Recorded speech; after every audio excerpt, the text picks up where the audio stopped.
Hello प्यारे बच्चों, कैसे हो। फिर से आपका स्वागत है एसएमजी के ऑनलाइन प्लेटफॉर्म पे। आशा करता हूँ कि आपकी जो तैयारी अच्छे से चल रही होगी। डे टू डे आपको क्लासें मिल रही है, जो भी क्लास मिल रही है उनके आप नोट्स भी बना रहे होंगे और साथ में शेयर लाइक जो काम करना है वो आप कर रहे हो। पर जो मेन जो आपका काम रहता है वो नोट्स बना के डे टू डे स्टडी करना। तो हमने वायुमंडल की संरचना, पृथ्वी की आंतरिक संरचना कर ली है। मैंने जस्ट लास्ट क्लास में आपको बताया था कि मेरे को अब आगे आपको भूकंप या ज्वालामुखी पढ़ाना है, तो उसी क्रम में हम आगे चलते हैं आज भूकंप की तरफ। नया जो हमारा टॉपिक रहता है वो है भूकंप। क्या रहता है बेटा? नया जो हमारा टॉपिक रहता है आज का, उसका नाम है भूकंप। ये बेटा जो शब्द है हमने कभी ना किसी इसको महसूस किया है। यदि मैं ज्वालामुखी की बात करता तो हो सकता है मैंने भी कभी ज्वालामुखी को नहीं देखा, और आप में से भी बहुत सारे ने ज्वालामुखी को नहीं देखा। लगभग इंडिया में जो रहता है उसने ज्वालामुखी से कभी वाक्यान नहीं हुआ होगा, पर हमने टीवी में तो देख ही लिया या फोटो वगैरह में ज्वालामुखी को देखा। पर भूकंप एक ऐसा शब्द है लगभग हर हिंदुस्तानी ने इसको महसूस किया है। किया कि नहीं किया बेटा? कमेंट करके बताइएगा कि हाँ सर हमने भूकंप, किसी ने भूकंप को बहुत ज़्यादा महसूस किया और किसी ने हल्के झटकों के साथ ही महसूस किया। भूकंप शब्द से ही देख लेते हैं बेटा। ये जो हमारे सामने जो शब्द आ रहा है भूकंप, इस शब्द से ही हम देख लेते हैं भू का अर्थ क्या होगा बेटा? भू मतलब भूमि। भू से हम क्या लिख सकते हैं? भू से हम भूमि, कंप से क्या लेंगे? कंपन। जब बेटा भूमि में कंपन होता है उसी को हम क्या बोलते हैं? भूकंप बोल सकते हैं। वो कंपन होने के कारण क्या रहते हैं उनके बारे में भी हमें चर्चा करनी पड़ती है। यदि हम भूकंप को देखें एक ही लाइन में, भूकंप, तो हम भूकंप की डेफिनेशन जो है क्या दे सकते हैं? क्या दे सकते हैं? प्राकृतिक व मानव जनित, प्राकृतिक एवं मानव जनित कारणों से भूमि में उत्पन्न कंपन क्या कहलाता है? भूमि में उत्पन्न कंपन भूकंप कहलाता है। भूकंप कहलाता। तो बेटा भूकंप आने की क्या कारणों से? प्राकृतिक कारण भी हो सकते हैं और मानव जनित हमारे द्वारा भी पैदा हुए कारण हो सकते हैं। तो प्राकृतिक एवं मानव जनित कारणों से उत्पन्न, प्राकृतिक एवं मानव जनित कारणों से उत्पन्न कंपन को क्या बोलते हैं? हम भूकंप बोलते हैं। जब भूकंप आता है बेटा, पुरानी मान्यताएं होती थी, जैसे जब तक लोगों को पता नहीं था, आज से हजारों साल पहले भी भूमि में कंपन होते थे, पर तब तक हमें क्या था? ज्ञान का अभाव था। ज्ञान मतलब हमें इतना नॉलेज नहीं था, हमारी जो टेक्नोलॉजी है या साइंस इतनी डेवलप नहीं हुई थी। उस टाइम हमें क्या लगता था कि धरती के नीचे जो एक नंदी है वो अपने सींग के ऊपर जो है धरती के वजन को उठा के रखता है, और जो थक जाता है तो एक शेष नाग को अपनी जो है पृथ्वी का भार देता है। जो वो देता है तो उस टाइम हमारी भूमि में कंपन होती है। ये पौराणिक मान्यताएं थी, पर इनको अब जो विज्ञान के साइंस के युग में इन बातों को खारिज कर दिया गया है। इन खारिज बातों से, और भूमि में जब कंपन होता है तो कभी कभार तो हम जैसे हल्के झटके ही महसूस करते हैं, और जब बहुत भयंकर इसकी स्पीड होती है तो बड़ी बड़ी इमारतें, बिल्डिंगें ये टूटकर चकनाचूर और मिट्टी के ढेर में बदल जाती है बेटा। जब ये भूकंप की तीव्रता बहुत अधिक होती है, तो हमने एक भारत में जो भूकंप देखा था भुज गुजरात के अंदर, तो पूरी जो भुज है उसको उजाड़ के रख दिया था भूकंप ने। वहां पे आज भी डेवलपमेंट का कार्य चल रहा है। आज से लगभग 22-23 साल पहले उस भूकंप को हमने देखा था। 2021 के अंदर, 2001 के अंदर हमने उस भूकंप को देखा था। आज भी उस भूकंप के गए हमें प्रभाव जो है देखने को मिल रहे हैं। तो भूमि में जब ये कंपन तेज या धीरे, कैसे भी हो सकते हैं, धीरे होंगे तो हमें एहसास होगा बस, और जब ये तेज आएगा तो इसका क्या रहेगा कुछ पता नहीं रहता, उसके क्या परिणाम आएंगे वो बाद में ही देखने को मिलते हैं। भूकंप क्या है बेटा? एक प्राकृतिक घटना है। इसी स्लाइड में लिख देता हूं। भूकंप जो क्या है, भूकंप एक प्राकृतिक घटना। भूकंप क्या है बेटा, एक प्राकृतिक घटना है। यदि एग्जाम में पूछ ले, मैंने यहां पे लिखा है भूकंप आने के कारण जो है प्राकृतिक एवं मानवीय किसी भी प्रकार के हो सकते हैं, पर भूकंप जो घटना किस प्रकार की है, भूकंप एक प्राकृतिक घटना है, प्राकृतिक जनित कारण है भूकंप के। ठीक है, भूकंप मान को आपसे पूछे किस प्रकार की घटना है, तो एक लाइन में बताओगे भूकंप एक प्राकृतिक घटना है। भूकंप आने के कारण, भूकंप आने के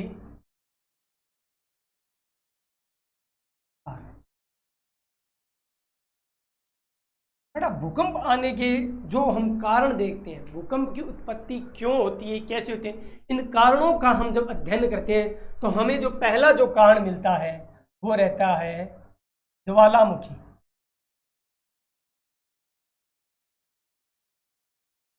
हमें जो पहला जो कारण मिलता है वो मिलता है ज्वालामुखी विस्फोट।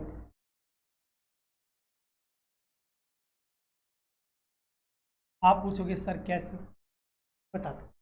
जब बेटा ज्वालामुखी जब उद्गार होता है, विस्फोट होता है, तो बहुत भयंकर धमाके के साथ धरती के जो गर्भ है उससे बहुत सारा लावा बाहर निकलता है। यह विस्फोट इतना भयंकर होता है कि आसपास के एरिया में भूमि में कंपन होने लग जाता है, आसपास की भूमि में जो है कंपन होने लग जाता है, और कंपन जो है एकदम नज़दीक में काफ़ी तेज़ रहता है, जैसे जैसे दूर जाते हैं तो इस कंपन की जो तीव्रता है कम होने लग जाते हैं। तो पहला जो कारण हम देखते हैं उसमें ज्वालामुखी आती है भूकंप उत्पत्ति के कारणों में। तो लिख सकते हो भूकंप विस्फोट, ये ज्वालामुखी विस्फोट कहते हैं, भूकंप उत्पत्ति के कारणों में आता है।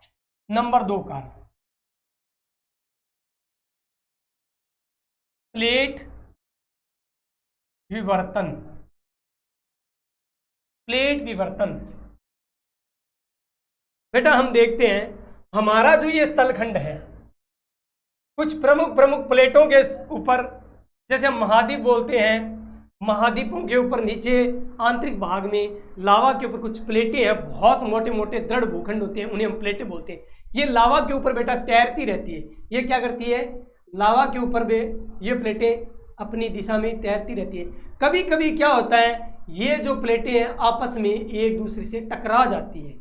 जब इनमें टक्कर होती है तो बेटा बहुत भयंकर भूकंपों की उत्पन्न होती है, और सारे पृथ्वी के सिस्टम को है जो जहां पर इनका केंद्र रहता है वहां पे ये अस्त व्यस्त कर देती है। तो प्लेट विवर्तन भी जो रहता है बेटा भूकंप उत्पत्ति का कारण रहता है। तो दूसरा हमने कारण देखा प्लेट विवर्तन। ठीक है बेटा,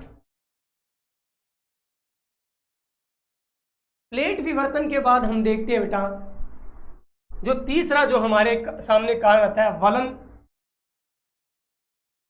वलन एवं भ्रंश। एक शब्द आता है वलन एवं भ्रंश। भूमि का या पृथ्वी का जब निर्माण होता है तो पृथ्वी के आंतरिक और बाह्य दबाव से होता है बेटा। पृथ्वी में जब आंतरिक और बाह्य दबाव लगता है तो इस प्रकार की आकृतियों का निर्माण होने लग जाता है, और दोनों दिशाओं से अपसारी बल लगते हैं। जब बल लगते हैं तो भूमि में ऊपर और बाह्य दबाव के कारण जो आंतरिक भाग से और बाह्य भाग से जो दबाव लगते हैं उनके कारण जो है इस पर लहरदार आकृतियों का निर्माण हो जाता है। ये आकृतियों का जब निर्माण होता है उस टाइम भी हमें जो है भूकंपीय झटके देखने को मिलते हैं या महसूस होते हैं। चलो जी बेटा, तीसरा कारण हमने देख लिया। चौथा कारण ज्वालामुखी विस्फोट, प्लेट विवर्तन, वलन एवं भ्रंश। उसके बाद आता है जलीय भार। जलीय भार बेटा आज हम आधुनिकता के दौर में हम इतने मतलब सेल्फिश हो चुके हैं कि हम अपने लिए कुछ भी करते हैं। तो हमारी ज़रूरतों को पूरा करने के लिए बेटा बड़े बड़े डैम बनाने पड़ रहे हैं। पृथ्वी जब निर्माण हुई तो उसने अपना जो है संतुलन खुद बना के रखा था। आज हम जब बड़े बड़े डैम जब बनाते हैं तो एक जगह की मिट्टी को खोद के दूसरी जगह डाल देते हैं और वहां पर पृथ्वी पर अनावश्यक भार करने से भी भूकंपों की उत्पत्ति होती है। मान लीजिए आपने कभी तराजू देखा होगा बेटा, ये तराजू है, ये बात बेटा आपने तराजू देखा होगा। तराजू में जब तक, तराजू में बेटा जब तक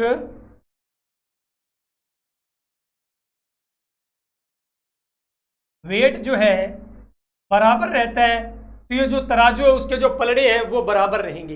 यदि एक साइड में वेट को बढ़ा दूं, मान लीजिए मैंने इस साइड वेट को बढ़ा दिया, जब तक इसमें वजन जो है बराबर है तो ये तराजू के जो पलड़े हैं दोनों बराबर रहेंगे।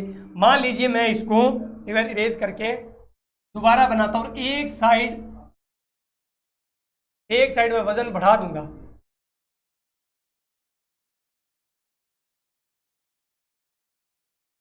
मान लीजिए मैंने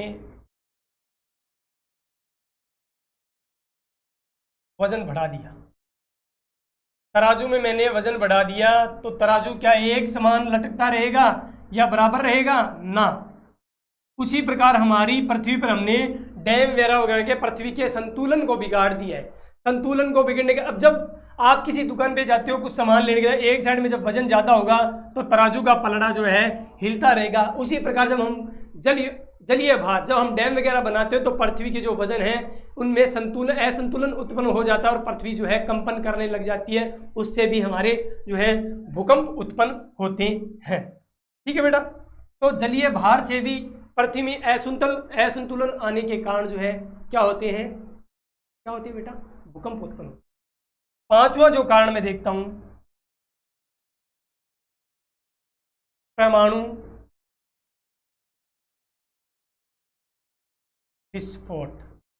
पांचवा जो मेरे सामने कारण आता है वो आता है परमाणु विस्फोट।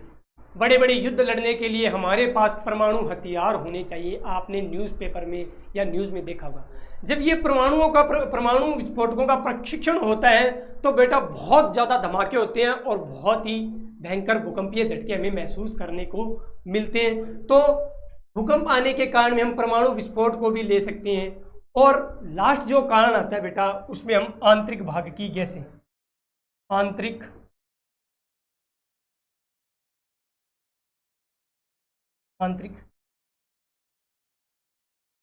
गैसें।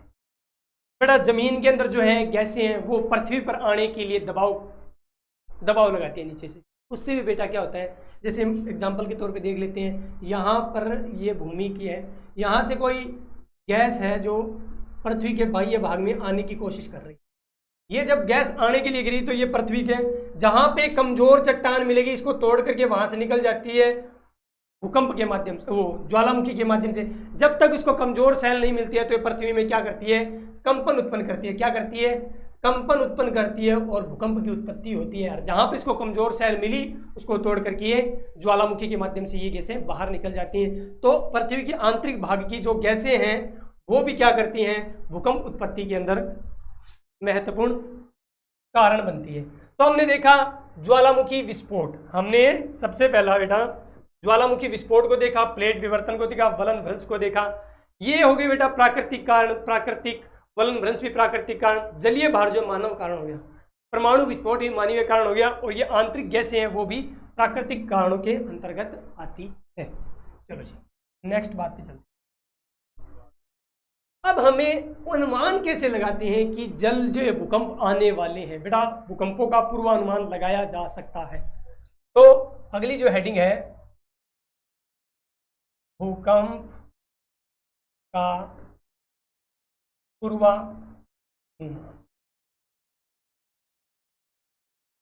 पूर्वानुमान में देखेंगे बेटा सबसे पहला जो कारण आता है रेडॉन गैस का बढ़ना।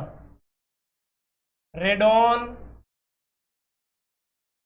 गैस का उत्सर्जन बढ़ना पहला जो कारण आता है बेटा, उसमें हम लिख सकते हैं साइंटिफिक रीजन देख सकते हैं कि रेडॉन गैस का उत्सर्जन जब बढ़ जाता है तो उससे कुछ समय बाद या कुछ दिनों बाद जो है वायुमंडल में जब रेडॉन गैस की मात्रा बढ़ती है तो बेटा क्या होता है, भूकंप आने की पूरी संभावना होती है। ये एक साइंटिफिक रीजन है। ठीक है जी। दूसरा जो कारण भूमि में उत्थान, जब जो स्थलखंड है, सरफेस है, ऊपर उठने लग जाए। हमारे नॉलेज में नहीं आता, जो साइंटिस्ट होते हैं वो इसको मतलब रीड कर पाते हैं, तो उनमें भूमि में उत्थान नजर आता है, तो ये भी कारण रहता है भूकंप आने का पूर्वानुमान लगाया जा सकता है। और तीसरा जो कारण है, एक पशुओं का आचरण। बेटा जो पशु होते हैं, पशु पक्षी होते हैं, उनका जो है ऑर्गन सिस्टम उनका इतना सेंसिटिव होता है, वो कुछ घटना होने से पूर्व ही उनका आभास कर लेती है। पशुओं के आचरण को भी हम देख करके पता लगा सकते हैं कि भूकंपीय घटना होने वाली है। जहाँ पे ये साइंटिस्ट ने नोटिस किया है, ये उन्होंने अनुसंधान में पाया है कि जहाँ पर भूकंप जैसी घटनाएं हो रही हैं, वहाँ पे आसमान में जो पक्षियों का जो है एक विचरण जो अलग प्रकार का दिखाई देता है। पशु जो होते हैं उनका भी स्वभाव में कुछ चेंजिंग देखी गई है। इस आधार पर भी हम पता लगा सकते हैं, यदि आपके घर में कोई पालतू पशु है तो उनको भी देख के हम पता लगा सकते हैं कि भूकंप से आने से पूर्व उनका जो व्यवहार होता है उसमें कुछ फर्क दिखाई देता है। तो भूकंप का पूर्वानुमान रेडोन गैस के उत्सर्जन से, भूमि में उत्थान से और पशुओं के आचरण से, जिसमें से हम जिससे पता लगा सकते हैं वो क्या रहता है बेटा, पशुओं का आचरण रहता है। उसके माध्यम से हम क्या बेटा, पशुओं के आचरण के माध्यम से हम पता लगा सकते हैं कि भूकंप आने वाले हैं। चलो जी नेक्स्ट, कुछ शब्द आते हैं बेटा। पहला जो शब्द आता है वो है सिस्मोलॉजी। पहला शब्द आता है मेरे सामने सिस्मोलॉजी। दूसरा शब्द आता है सिस्मोग्राफ। और तीसरा शब्द आता है रिक्टर स्केल। तीन जो शब्द है मैंने बोर्ड पे आपके सामने लिखे हैं, बड़ा तीनों ही एग्जाम में पूछे जाते हैं। सिस्मोलॉजी, सिस्मोग्राफ और रिक्टर स्केल क्या होते हैं, इनके बारे में आपको जानना जरूरी है। सिस्मोलॉजी भूकंप विज्ञान, भूकंप विज्ञान की जिस शाखा के अंदर हम भूकंप का अध्ययन करते हैं उसे हम बोलते हैं सिस्मोलॉजी। क्या, जब भी आपसे पूछे कि सिस्मोलॉजी क्या है तो आपको बताना है भूकंप विज्ञान। विज्ञान की जिस शाखा के अंतर्गत हम भूकंपों का अध्ययन करते हैं उसे हम बोलते हैं सिस्मोलॉजी। क्लियर है? क्लियर है। दूसरा शब्द आता है मेरे सामने सिस्मोग्राफ। सिस्मोग्राफ, इसमें क्या होता है बेटा, भूकंप का अंकन। भूकंप का ग्राफ पर अंकन,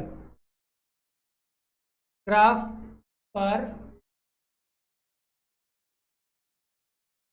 जब बेटा हम भूकंप का ग्राफ पे अंकन करते हैं, जैसे इस प्रकार से देखो, एक स्केल होता है इस प्रकार की, ऐसे आपने बुक्स में ऐसे ऐसे चित्र देखे होंगे।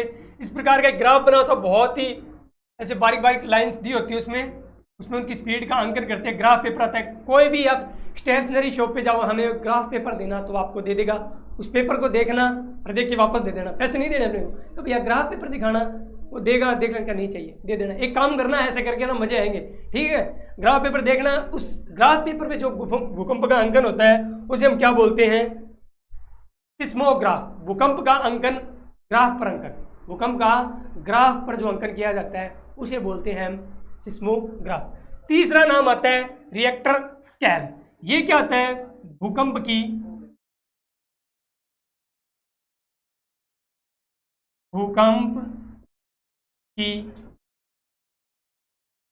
तीव्रता का मापन। भूकंप की तीव्रता का मापन, हमारा जो भूकंप आया है कितनी तीव्रता का, उसकी स्पीड क्या है, इस चीज का अंकन करने के लिए रिएक्टर स्केल का प्रयोग किया जाता है। ठीक है, तो आपसे वो भूकंप का मापन किससे करते हैं, रिएक्टर स्केल से। सिस्मोग्राफ क्या है, ग्राफ पे भूकंप का अंकन। और सिस्मोलॉजी क्या है, विज्ञान की वह शाखा जिसमें भूकंप का अध्ययन किया जाता है, उसे हम क्या कहते हैं, सिस्मोलॉजी। क्लियर है? क्लियर। ये 3 शब्द रहते हैं, 1 2 एंड 3, इनको अच्छे से आप रीड कर सकते हैं।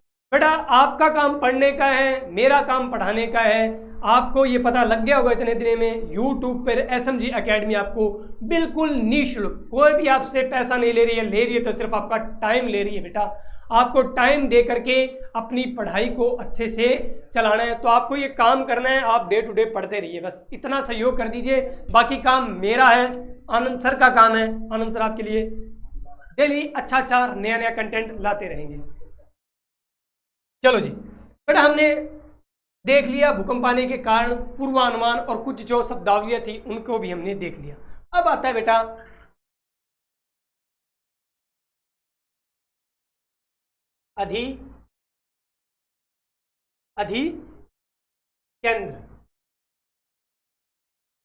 अधिकेंद्र और एक शब्द आएगा बेटा भूकंप मूल। एक शब्द आएगा भूकंप। एक डायग्राम बना देता हूं, उससे आपको पता लगेगा बेटा क्या होता है ये।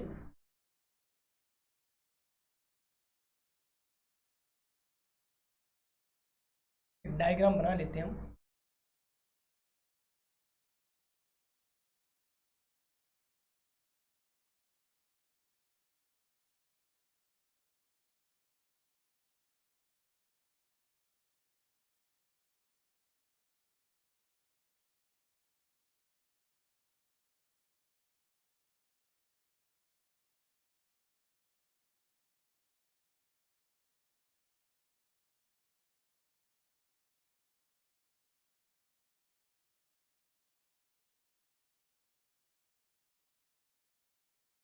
हाँ जी बेटा, ये जो मैं पॉइंट आपको दिखाई दे रहा है इसको बोलते हैं भूकंप मूल। भूकंप मूल, ठीक है। मैंने जो ग्रीन कलर से नीचे की तरफ नाम लिखा है इसे बोलते हैं भूकंप मूल, और ये रेड कलर से मैं ऊपर नाम लिखता हूं अधिकेंद्र। अधिकेंद्र, भूकंप मूल और भूकंप अधिकेंद्र। बेटा भूकंप मूल क्या है? पृथ्वी के आंतरिक भाग में, पृथ्वी के आंतरिक भाग में जहां पर, पृथ्वी के आंतरिक भाग में जहां पर भूकंप की उत्पत्ति होती है, भूकंप की उत्पत्ति होती है उसे हम क्या बोलते हैं? भूकंप मूल बोलते हैं। क्या बोलते हैं? भूकंप मूल। कहने का अर्थ है पृथ्वी के आंतरिक भाग में, पृथ्वी के आंतरिक भाग में जहां से भूकंप की उत्पत्ति होती है उसे हम भूकंप मूल बोलते हैं। और वही भूकंप धरातल पर जिस स्थान पर सबसे पहले महसूस किया जाता है, धरातल पे जिस स्थान पे सबसे पहले महसूस किया जाता है उसे बोलते हैं अधिकेंद्र। ठीक है, भूकंप के समकोण पर बना होता है। बेटा देखो यहाँ पे एक मैं डैश लाइन डालता हूँ, 90 डिग्री का कोण बन रहा है, तो ये जो भूकंप मूल के समकोण पर क्या होता है? अधिकेंद्र होता है। भूकंप मूल के समकोण पर क्या होता है बेटा? अधिकेंद्र होता है। क्लियर है? क्लियर है। सर्वप्रथम जो भूकंप की तरंगे हैं अधिकेंद्र पर ही पहुंचती है। भूकंप की जो तरंगे हैं या लहरें हैं वो सबसे पहले कहाँ पे पहुंचती है? अधिकेंद्र पर ही पहुंचती है। बेटा हम बात कर ले जो सिस्मोग्राफ होता है, जहाँ पे ग्राफ पर भूकंप का अंकन किया जाता है वो अधिकेंद्र पर ही लगा होता है, वो बेटा अधिकेंद्र पर ही लगा होता है। ठीक है बेटा। इसके अलावा जो सर्वाधिक प्रभाव जो रहता है, जो धरातल पर भूकंप का सर्वाधिक नुकसान मान लो, प्रभाव मान लो, वो कहाँ पे रहता है? अधिकेंद्र पर ही रहता है। ठीक है बेटा। उसके बाद हम यहाँ पर बात करें तो जो तीनों तरंगे आगे बात करेंगे, भूकंप की 3 तरंगे होती है P, S और L। भूकंप की 3 तरंगे होती है P, S और L। जो तरंगे हैं सबसे पहले यहाँ पर P तरंग ही पहुँचती है, उसके बाद यहाँ से कुछ दूरी निकलने के बाद ही हम निर्धारण करते हैं किस प्रकार की तरंग है, P तरंग है, S तरंग है या L तरंग है। ठीक है बेटा। तो हमने यहाँ पे देखा भूकंप मूल और भूकंप अधिकेंद्र। इससे हमें क्या स्पष्ट होता है? जहाँ से भूकंप की उत्पत्ति होती है उसे हम क्या बोलते हैं? भूकंप मूल बोलते हैं। और धरातल पर जिस स्थान पर हमें सबसे पहले भूकंप का अनुभव किया जाता है वो क्या है? भूकंप अधिकेंद्र है। अधिकेंद्र के बारे में हमने बात कर ली कि यहाँ पर जो बात करते हैं हम जो है, जो सबसे पहले है P तरंग यहाँ पे पहुँचती है और यहाँ से दूर चलने पर हम भूकंप की जो है अलग अलग तरंगों का अध्ययन कर सकते हैं। सर्वाधिक जो नुकसान है, प्रभाव है, अधिकेंद्र पर ही रहता है। अधिकेंद्र जो है पृथ्वी के ऊपर होता है, जबकि भूकंप मूल पृथ्वी के आंतरिक भाग में होता है। इस प्रकार की कुछ बातें रहती हैं, तो इसके बारे में नोट कर लो बेटा।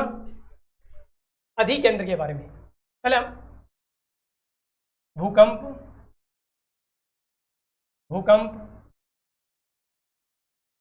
मूल, भूकंप मूल के बारे में मैं आपको बता देता हूं। पृथ्वी के आंतरिक भाग, जहां से पृथ्वी के आंतरिक भाग जहां से भूकंप की उत्पत्ति होती है, उसे क्या कहते हैं बेटा? भूकंप मूल, या इसे भूकंप पॉक्स भी बोल देते हैं बेटा। भूकंप मूल या भूकंप पॉक्स जो भी है, इस सब इंग्लिश का वर्ड आता है, वो यूज कर सकते हैं। तो ठीक है बेटा, अभी भूकंप जो है अधिकेंद्र की बात हम कल की क्लास में करेंगे, उससे पहले हम देख लेते हैं, एक बार रिवाइज कर लेते हैं क्या क्या हमने आज देखा था। हमने सबसे पहले जो स्लाइड थी वहां पे हमने स्टार्ट किए थे कि आज की जो क्लास है हमारी किसकी रहेगी? भूकंप की। भू मतलब पृथ्वी या भूमि, कंप मतलब कांपना। ठीक है बेटा, हमने देखा, एक मिनट, हमने देखा प्राकृतिक या मानव जनित कारणों से भूमि में जो बेटा कंपन होता है उसे हम क्या बोलते हैं? भूमि में उत्पन्न कंपन को हम क्या बोलते हैं? भूकंप बोलते हैं। क्या कहते हैं? भूकंप बोलते हैं। भूकंप क्या? एक प्राकृतिक घटना है। क्या है? प्राकृतिक घटना है। चलो जी, भूकंप आने के प्रमुख जो कारण है या भूकंप उत्पत्ति के जो कारण रहते हैं, उसमें हमने पहला जो कारण देखा वो देखा था ज्वालामुखी विस्फोट। दूसरा जो कारण था प्लेट विवर्तन। तीसरा जो कारण है वलन में भ्रंश। चौथा जो कारण है जलीय भार। पांचवा जो कारण था ज्वालामुखी विस्फोट, और जो छठा कारण था आंतरिक गैसें। इनमें मैंने बताया ये तो प्राकृतिक कारण रहते हैं, 1, 2, 3 और 4, जबकि जलीय भार और परमाणु विस्फोट है जो हमारे मानवीय कारकों के अंतर्गत आते हैं। हम मानव की वजह से क्या होते हैं, ये भूकंप आने के कारण रहते हैं। ओके सर, भूकंप आने का पूर्व अनुमान कैसे लगाते हैं? वैज्ञानिकों के अनुसार वायुमंडल में रेडॉन जो गैस होती है उसका उत्सर्जन बढ़ जाता है, भूमि में उत्थान हमें दिखाई देने लग जाए। हमें यदि रीड करना हो कि हमें कैसा पता चले, वैज्ञानिकों का मानना है जहाँ पे भूकंप आते हैं उससे पहले वहाँ के पशु और पक्षियों का जो आचरण है वो कुछ अलग सा दिखाई देने लग जाता है। जो पक्षी है वो असंख्य मात्रा में आसमान में विचरण करने लग जाते हैं, उड़ने लगते हैं। तो इस चीज़ को हम भी नोटिस करके हम भी पता लगा सकते हैं कि भूकंप आने से पूर्व पशुओं का जो है या पक्षियों का जो है आचरण कुछ अलग नजर आता है। सिस्मोलॉजी का भूकंप विज्ञान। सिस्मोलॉजी शब्द से क्या अर्थ होता है? विज्ञान की जिस शाखा में हम भूकंप का अध्ययन करते हैं उसे हम सिस्मोलॉजी कहते हैं। सिस्मोग्राफ, भूकंप का ग्राफ पर अंकन। भूकंप का ग्राफ पर जब अंकन करते हैं उसे बोलते हैं seismograph. Richter scale, Richter scale क्या होता है बेटा? ग्राफ, ये जो है भूकंप की जो तीव्रता का मापन किससे करते हैं? हम रिएक्टर स्केल के माध्यम से करते हैं। आगे हमने देखा था अधिकेंद्र और भूकंप मूल। भूकंप मूल जहां से भूकंप की उत्पत्ति होती है आंतरिक भाग में उसे हम बोलते हैं भूकंप मूल।